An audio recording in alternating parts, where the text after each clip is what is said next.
let's proceed with this one. Cooking time 38. So your first stage, Multi-stage. 20 seconds. 20, the So, one, two. the platinum will go down for 20 seconds and sear. Then next stage is 18. So 20 plus 18, you have a total time of 38 seconds.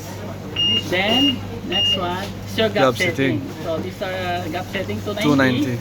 So our start first stage gap is 225 First, for 20 seconds. So once you press the green button, the platinum will go down 20 seconds. and cook 20 seconds for 225. So it will press the patty. Yeah, after that, After that, 290. 290. The How to remaining change time. the gap setting? So if you want to change, just press enter. No, once you see this, And then up and down. You can change it. Up and by down. using up or down, you change it. Then enter to save. Okay. Then Fine. next one, no more staging. Okay. Okay. Basta, so it's different.